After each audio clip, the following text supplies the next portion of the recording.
Les doy la bienvenida a nuestra sección de ¿Quién es quién? En quienique.com. Hoy nos encontramos con Pablo Felipe Robledo, el superintendente de Industria y Comercio. Bueno, y volvemos otra vez entonces a esa historia laboral. Llegamos, ¿para dónde vamos? Bueno, entonces estoy yo en el Ministerio de Justicia, yo me quedo un par de meses y me aburrí. Me aburrí porque realmente caída la reforma a la justicia,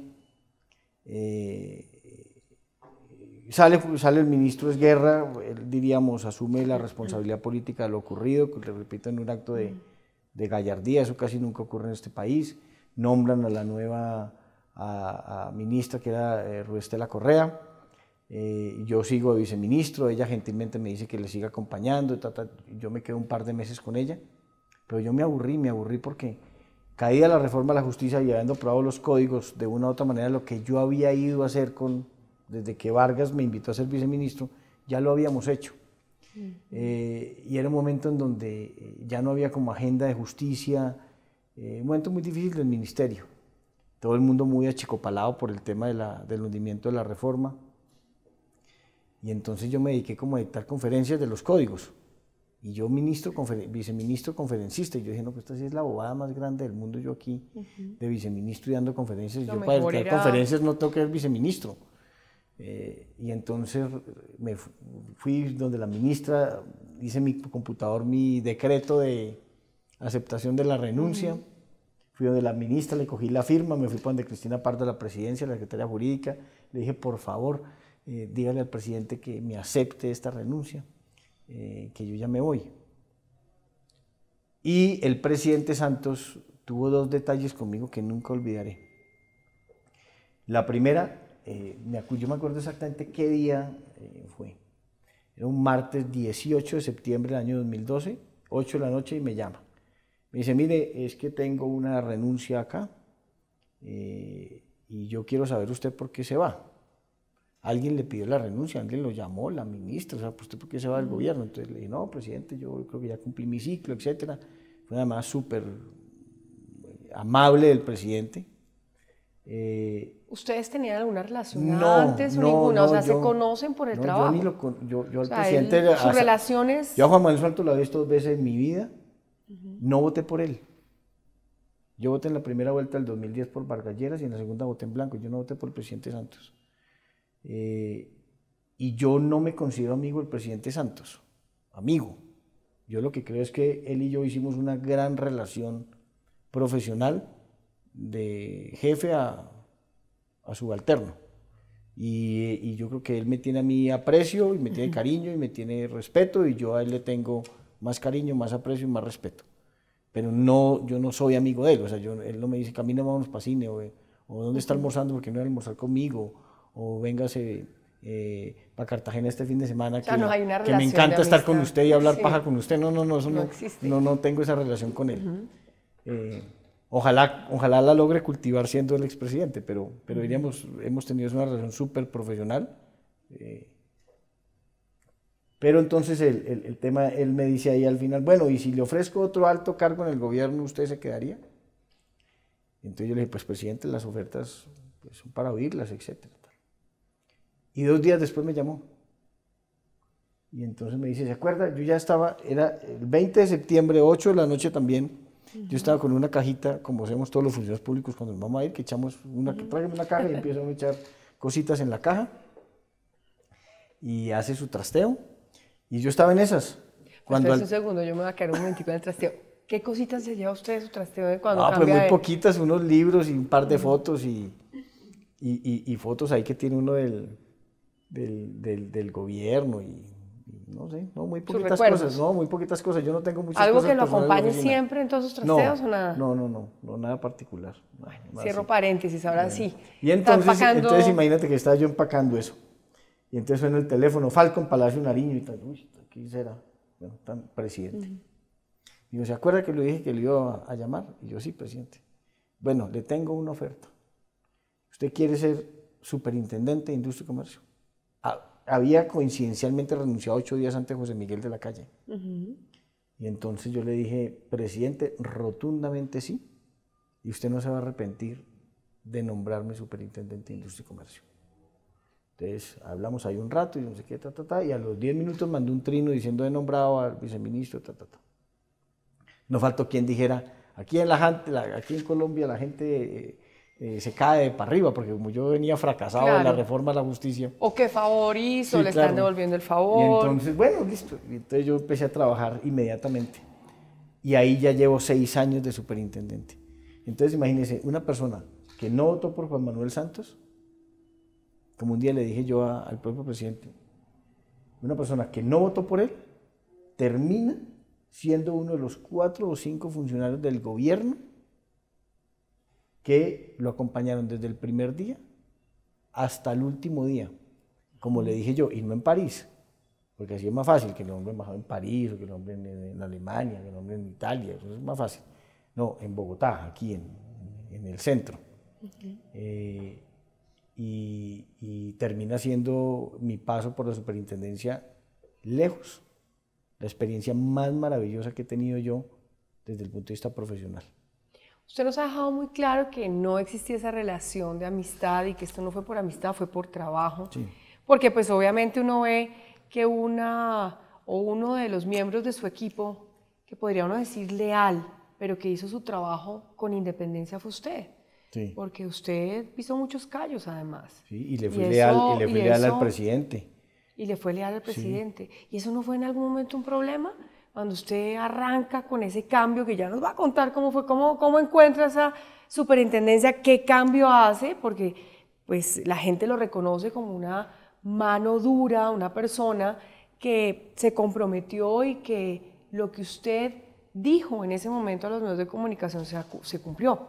Usted dijo, voy a hacer un cambio, voy a hacer esto. Usted se presentaba con un equipo que parecían todos sus apóstoles y usted contaba todo lo que iba a hacer. Aquí vinimos. Y realmente aquí estuvieron y todo se cumplió. ¿Cómo manejó ese tema? ¿Cómo lo logró? Mire, el presidente, yo me acuerdo que en esa llamada, cuando él me ofrece ser superintendente, me dice, es que yo creo que esa entidad es una entidad muy importante a la que el país no le ha puesto toda la atención. Me dice, esa para mí es de las entidades más importantes que tiene el gobierno. Y yo necesito una persona de carácter como usted, a mí eso no se me olvida. Y ya le voy a decir por qué ese tema a mí no se me olvida. Y entonces yo me voy para la superintendencia y lo primero que encuentro es una gente absolutamente maravillosa y profesional. Yo algo conocía a la superintendencia, pero pues obviamente, claro, por más que la conociera, no la conozco el 10% de la que la conozco hoy. Y yo llego allá y entonces encuentro que es una entidad que tiene 6 superintendentes delegados, una cantidad de directores, asesores, que en total son 40 o 50 personas de libre nombramiento y remoción. Ponle 50 personas. Que yo los puedo cambiar al otro día a todos, sin pedirle permiso absolutamente a nadie. Y yo empiezo a conocer uno por uno esas personas y yo termino trabajando con el 90-95%, con el 90% de esas personas. Se queda. O sea, el mismo equipo que tenía José Miguel de la Calle es el mismo equipo con el que yo trabajé. Cambié 4 o 5 personas, un par de personas que no me gustaron y otras 2 o 3 que se fueron, y entonces hubo que reemplazarlos.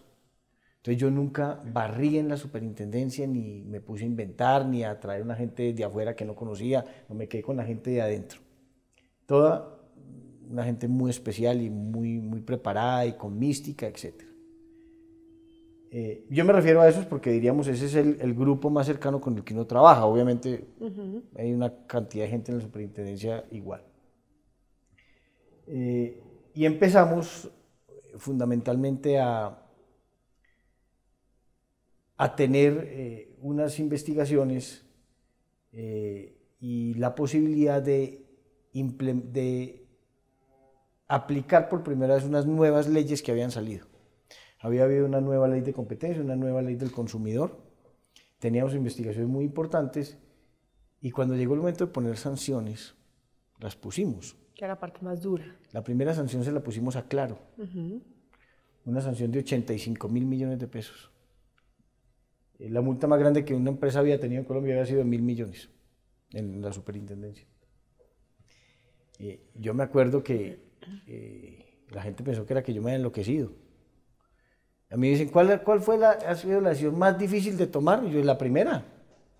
Esa sanciona claro, porque ahí logramos mandar un mensaje a los empresarios de este país, que es, como se sabe del desayuno, se sabe cómo hacer el almuerzo. Entonces les dijimos, mire, esto es en serio, y esta capacidad sancionatoria la vamos a aplicar, y aquí el que viola la ley va a tener una sanción muy importante, o sea, vamos a portarnos bien. Tomamos esa decisión y nos logramos atornillar en la silla. Mucha gente pidió mi cabeza. La decisión no fue fácil. ¿El presidente no lo llamó? Sí, el presidente me llamó. Me llamó muchas veces. Pero Muchísimas siempre veces. respetó su... Me llamó, o sea, fueron más las veces que el presidente me llamó a mí que las veces que yo llamé al presidente, la verdad. El 90% de las veces él me llamaba. Y él me llamaba porque oía en las noticias, en el periódico, en internet, en la televisión, noticias que había sacado la Superintendencia de Industria y Comercio, fundamentalmente el tema de sanciones. Entonces me llamaba y me decía, bueno, vi en la televisión, explíqueme por si me preguntan, porque él vivía como no preocupado de la decisión, sino que vivía preocupado de que le fueran a preguntar a él y él no podía tener como respuesta, no tengo ni idea. Entonces me decía, bueno, ¿cómo es el caso? Pero entonces, ¿qué fue lo que hicieron? ¿Y por qué los multó? ¿Y por qué esta multa tan grande? Y yo le explicaba. Y esas llamadas, cosa que yo le agradezco a él, esas llamadas siempre terminaron con, muy bien, siga haciendo su trabajo. Nunca para intervenir, No, de que jamás. no se diera una multa No, o que jamás, tratara jamás. más suave a los empresarios, Jamás. nada de eso. Jamás, él no, nunca. Diríamos, me llamó un par de veces a decirme, mire, es que me encontré en tal parte, o aquí vino a Palacio, o me lo encontré en Cartagena, o me lo encontré en Barranquilla, a fulano de tal, me dice que tiene una investigación allá, que usted lo sancionó, que él cree que usted lo va a sancionar, que lo están investigando, a usted y me lo decía así, cosa que a mí me impactaba pues muy favorablemente. Me decía, por lo general me decía Robledo, o superintendente, casi nunca me dijo Pablo Felipe, me decía Robledo, ¿a usted le importa recibir a ese señor? ¿Usted podría recibirlo o para usted es incómodo? Ni siquiera me decía, y necesito que me haga el favor de recibirlo. No, era una instrucción. No, era como, yo le hubiera podido decir no, sí, y entonces yo le decía, claro, presidente, dígale, o si quiere yo lo llamo y le doy la cita. Yo lo recibo con mucho gusto, a mí eso no me incomoda, porque de recibir a alguien que está investigado y oírle su versión de viva voz, pues el más beneficiado soy yo, que soy el que tengo que firmar la decisión. Y yo lo que necesito es acertar. Y siempre le decía, él se moría de la risa porque yo le decía, lo que pasa es que me parece que esa vuelta, ¿por qué la hacen tan larga? Deberían llamarlo claro, a usted, ¿por qué lo llaman claro. a usted a pedir una cita conmigo? O sea, las cosas conmigo son más fáciles. Si me llaman a mí, yo le doy la cita. Pero bueno, lo hicieron de la manera que lo hicieron, pero aquí lo recibimos. Eso era lo máximo que pasaba entre el presidente y yo. El presidente siempre fue absolutamente respetuoso y eso para mí fue muy importante porque yo conocí la generosidad de él en ese sentido, porque cuando usted es jefe, usted por lo general trata de imponer las cosas y de dar órdenes y de intervenir, y el presidente conmigo nunca lo hizo, y yo eso se lo agradezco. Sus decisiones. Sí, porque pues finalmente lo que yo creo es que por encima de él y por encima de mí está la institucionalidad, la que él representa, que tiene que representarla con dignidad y con decoro, y eso implica no meterse en el trabajo de este tipo de autoridades, y la de uno también, de hacer su trabajo con independencia, con decoro, de no dejarse dar órdenes e instrucciones. Es que a mí sí me parece muy complicado. O sea, asumir un cargo como claro, esos y que usted no tenga la libertad de... Muchos empresarios fueron a donde el presidente a pedirle al presidente que me diera una orden a mí. ¿Ya? El presidente nunca me la dio. ¿Pidieron su cabeza? Claro, pidieron mi cabeza, le solicitaron al presidente que hiciera algo para que no se le sancionara o para reversar una decisión. El presidente nunca lo hizo conmigo, pero se lo pidieron. Y mire usted que la historia así es interesante, porque eso hace entender que en el momento que vive Colombia, estamos entendiendo el valor de la independencia de las instituciones. Sería muy triste que un empresario estuviera por ahí diciendo en la calle que no, yo sí tuve una investigación en la Superintendencia de Industria y Comercio, pero a mí finalmente no me multaron porque hablé con el presidente Santos y él dio la orden de que no me multaran. Entonces uno dice, o sea, ¿cómo así? ¿Es el país en el que vivimos? Un presidente da las órdenes de exonerar, pero el que exonera o sanciona no es el superintendente, ¿qué tiene que ver el presidente? No hay un solo empresario, no hay un empresario en la calle que pueda decir que el presidente de la República le dio una orden al superintendente de Industria y Comercio para sancionar a alguien o para exonerarlo. Además, históricamente se podría decir que es la primera vez que se ven ese tipo de sanciones, como usted lo menciona, es la primera vez que llega una persona y tiene esa mano firme para poder aplicar esas sanciones. Hay un cambio, me dice usted, en el momento que usted llega. Sí, y ese cambio... El que es de buenas es de buenas. O sea, pero ese cambio se dio fue por casualidad o porque usted implementó el tema. Mira, yo soy muy honesto. Uno tiene que ganarse los aplausos con lo que le corresponde a uno. Y reconocer que no todo lo hizo uno. Eso tiene una dinámica. Eso tiene una dinámica. Ya estaba sembrado, claro, ya estaba listo para... En el año 2009, incluso por iniciativa del Congreso, se produjo una nueva ley de competencia que le aumentó considerablemente la capacidad sancionatoria de la Superintendencia de Industria y Comercio. Eso era el gobierno de Uribe incluso, pero de iniciativa parlamentaria. Después, en el gobierno de Santos, un nuevo estatuto del consumidor. En el gobierno de Santos empezó a aumentarse considerablemente el presupuesto de la Superintendencia de Industria y Comercio y la fuerza laboral de la superintendencia, hasta el punto que hoy tenemos 4 veces más presupuesto, 4 veces más gente. Entonces, ¿a mí qué me tocó? A mí me tocó, y siempre lo he dicho, yo lo he hecho, conferencias delante de 500 personas. He dicho, no, mire, a los demás superintendentes de Industria y Comercio les tocó, yo les digo, les tocó un Renault 4. Y a mí me tocó un Mercedes-Benz, todavía no un Ferrari, pero un Mercedes-Benz.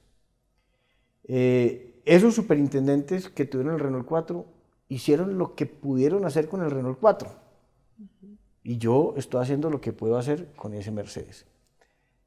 Mire usted que la Superintendencia de Industria y Comercio, hasta donde yo creo, salvo en mi caso, nunca ha tenido un mal superintendente. Todos han sido buenos. De la Calle, José Miguel de la Calle fue buen superintendente, Gustavo Balbuena fue buen superintendente, Emilio José Archila fue muy buen superintendente, Jairo Rubio fue muy buen superintendente, sin escándalos de corrupción, ha sido una entidad tradicionalmente sana. Entonces, claro, cuando llego yo, pues ya estos señores también cada uno había hecho lo que había hecho para construir una muy buena entidad. ¿Qué le faltaba a esa entidad? Lo que sí me tocó a mí, que no le tocó a ellos. Le faltaba más dientes, entonces normas con mayor capacidad sancionatoria. Más presupuesto y más gente. Pero diríamos, todo lo hemos venido construyendo todos los superintendentes que han pasado por esta entidad. ¿Hoy esa superintendencia está lista para afrontar todo lo que tiene el país? ¿O haría algo más? Pues mire usted la paradoja, porque yo lo que le acabo de decir es que la diferencia entre la superintendencia del pasado y la de hoy es presupuesto, gente y capacidad sancionatoria. Y usted me dice, ¿qué le falta a esa entidad? Y le digo, más gente, más presupuesto y más capacidad sancionatoria. Eso no sería lo que tendría que tener en cuenta el nuevo presidente. Claro. No solo esta superintendencia, las demás.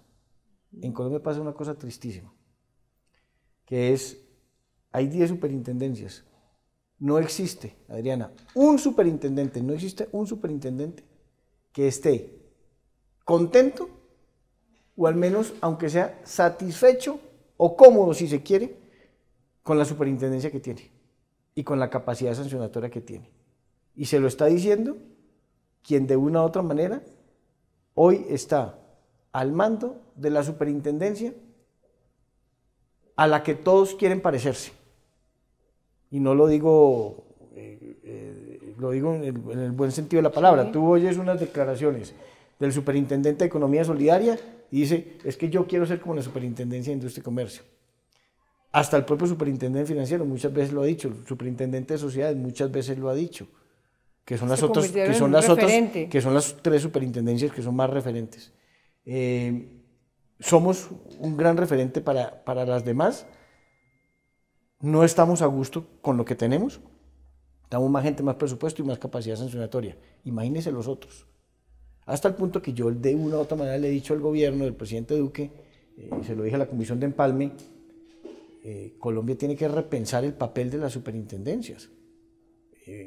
Todas las superintendencias deben ser superintendencias, al menos como la de Industria y Comercio, al menos como la de Industria y Comercio. Muchísimas gracias, entonces síganos por nuestras redes, @quienique.com y no se pierdan esta entrevista.